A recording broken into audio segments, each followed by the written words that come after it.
What's up, Tailgaters? My name is Tailgate Nate. Welcome back to my channel, and welcome to the Big Ten Week 2 review. This week was crazy in the Big Ten. There were a lot of exciting games and lots of upsets this week.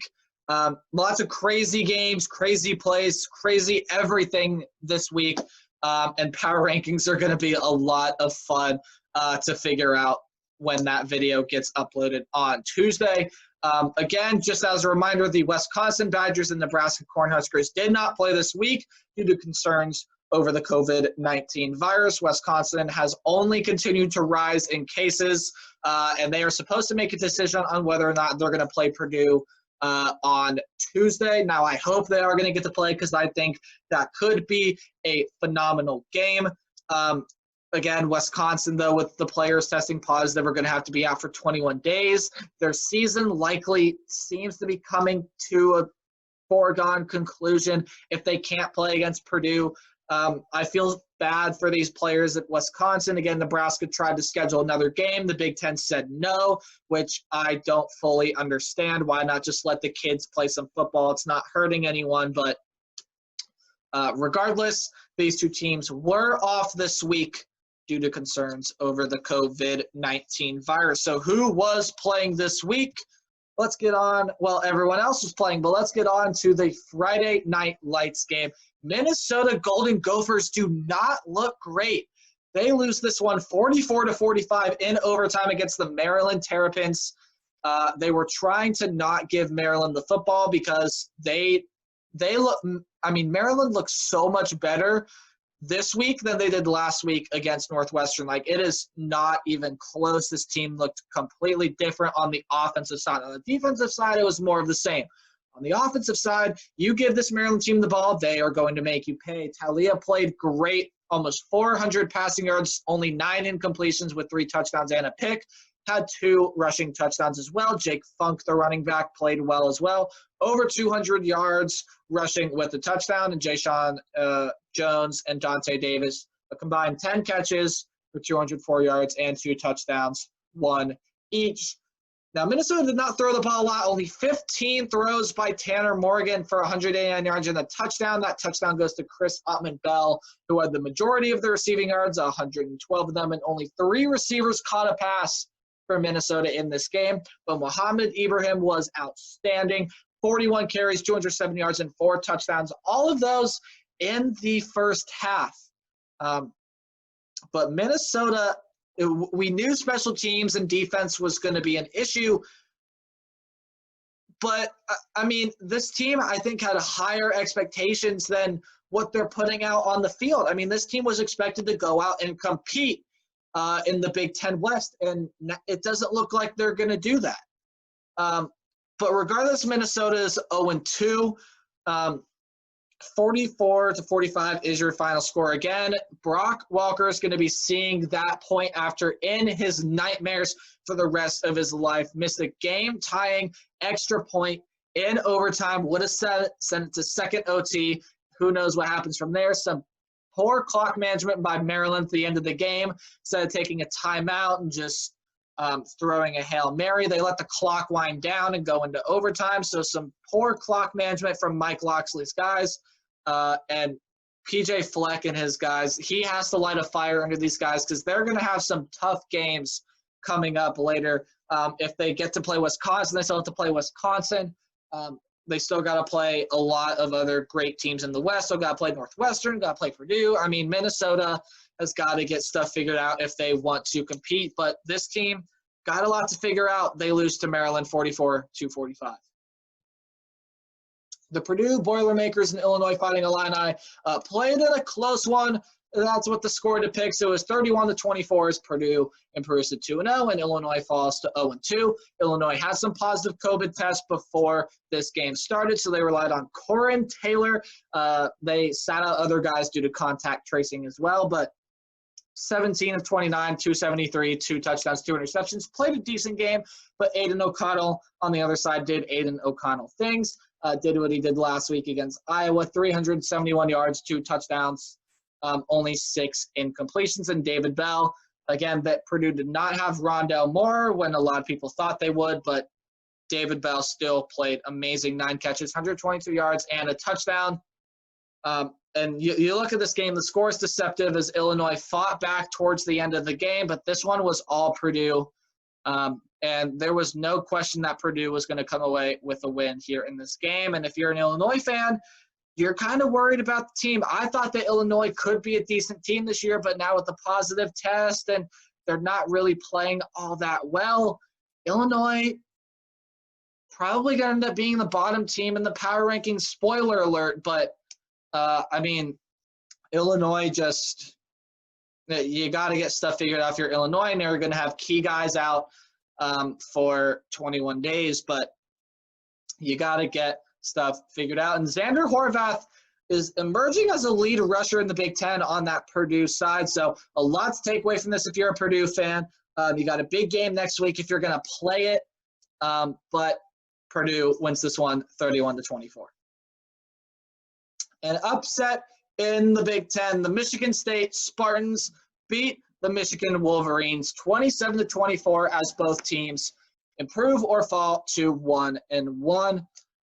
Joe Milton and the Michigan Wolverines played decently for parts of this game, but Michigan looked really good against Minnesota to looking not so good against Michigan State. So some mixed signals from Michigan here. If you are a Michigan fan, you definitely are getting mixed signals. Joe Milton didn't even throw a touchdown pass. It was all the rushing game for Michigan to score, but Rocky Lombardi played well. Although he had a little over 50% completion rate, he made some incredible throws, and Ricky White, was outstanding in this game. 8 catches, 196 yards, and a touchdown. Mel Tucker becomes the second Michigan State head coach to beat Michigan in his first game against the Wolverines. And the other guy turned out pretty well. I don't know if you've heard of him, but his name was Nick Saban. That's the other Michigan State head coach to beat Michigan in his first go-around. But Michigan definitely going to fall in the rankings. And what do you do if you're a Michigan fan? I think we overreacted to Michigan. We underreacted to Michigan State. There's so much to take away from this game. Mixed signals about Michigan. Jim Harbaugh falls to 1-6 at home against Michigan State and Ohio State. Of course, the lone win being against the Michigan State Spartans. But against all other opponents at home, he's 29-0. Just when it comes to the rivals, he can't win those games. Don't know what to do if you are a Michigan fan, but Michigan loses this game, and they got a big one coming up next week. Should be an interesting game for sure, but Michigan State and Mel Tucker pull off the big upset. All right, the Northwestern Wildcats and Iowa Hawkeyes played in a good one. Iowa was up by 17 points at one point, but Spencer Petras and his 3 interceptions allowed Northwestern to come back and win this game. And again, it was all rushing attack for Northwestern. Isaiah Bowser, 85 yards, and Jesse Brown, 10 carries for 21 yards and 2 touchdowns. Peyton Ramsey was a little off in this game, but Northwestern ends up coming out on top. Iowa finally got Amir Smith-Marset, but their defense and offense kind of plummeted in the second half. They just fell off the face of the earth at the wrong time. Again, Spencer Petras threw 50 passes, and 3 of those were picks. You can't do that against this Northwestern offense. They will make you pay. Again, that rushing attack is just really good. But you could feel like both these teams didn't play to their full potential in this game. Regardless, Northwestern comes out with the win. They improved to 2-0 on the season. And if you're an Iowa fan, you're starting to get a little concerned about this team. I expected Iowa to take a step back, in which they are currently doing, but maybe not to this extent. Iowa's got a lot to figure out and a lot to fix. But when you're trying to develop a young quarterback, mistakes are going to happen. And you're going to lose a game here and there. That is to be expected. But Northwestern gets the comeback win, 21-20. Don't have much else to say about this game. Indiana and Rutgers played in a pretty competitive one. Rutgers proving that they can be competitive in the Big Ten, but they still lose this one 37-21. This was the only matchup against 2 undefeated teams in the Big Ten, and Indiana improves to 2-0. Rutgers falls to 1-1. Michael Penix had 3 touchdowns. Stevie Scott, 81 yards. Watt Fillier, 137 yards. And Peyton Hendershot caught 2 of those 3 touchdowns. Freifogel caught the other one from Michael Penix. But do not let the stats fool you if you are a Big Ten fan. Do not let the stats fool you on Indiana. They might not get a lot of yards, but this offense can be explosive. Not a whole lot of yards gained, but they capitalize off turnovers in which Noah Vagel threw 3 interceptions. I think Indiana got the ball at around the 10-yard line or 5-yard line or something like that, and they went ahead and punched it into the end zone. Noah Vagel played really, really well. Or excuse me, I should say Michael Penix played really, really well. Noah Vagel, you could feel he was off. The score was 37-21 late. Rutgers gets they get the ball. It's like 4th and whatever. And this crazy lateral play happens. There's like 8 laterals in this play. They go down the score. It's the craziest play I've ever seen. I'm up in my living room just freaking out, and it gets called back. I mean, you come on. You should have just given it to him. I mean, it was a crazy play, the lateral play. Bo Melton played well in this game. 4 catches, 2 of those were touchdowns. He would have had 5 and 3 touchdowns if that lateral did not get called back. But if you're Rutgers, this is a good Indiana team, but proving that they can be competitive in the Big Ten. They got a tough one coming up next week, though. But Indiana improves to 2-0. This Indiana team is a team to watch out for.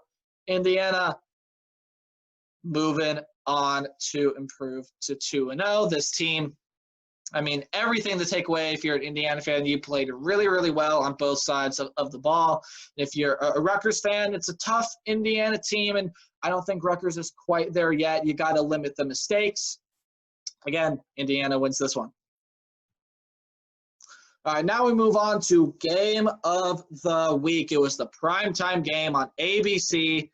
And how about Justin Fields? I mean, Justin Fields is playing out of his mind. 28 of 34, 318 yards, and 4 touchdowns.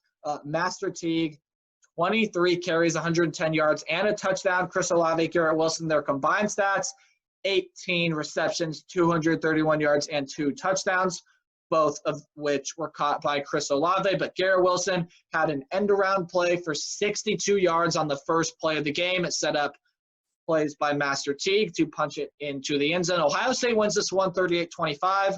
And if you're a Penn State fan, I mean, this is a good Ohio State team, but what do you do if you're a Penn State?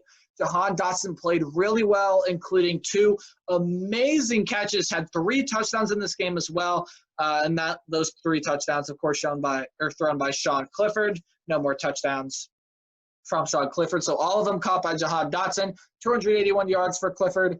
But this Ohio State defense limited Penn State to 44 rushing yards. And now Penn State has lost 4 of their last 5 versus Ohio State and starts 0-2 for the first time since the 2012-2013 season. So Penn State, I mean, they faced a tough Indiana team, and the defense played well. Indiana just happened to score more points, and this is an Ohio State team that is clearly on top of the Big Ten. Penn State got to make some improvements, especially defensively, but this team is still very, very, very talented. And if you're an Ohio State fan like myself, I mean, the offensive line improved. You found running game with Master Teague.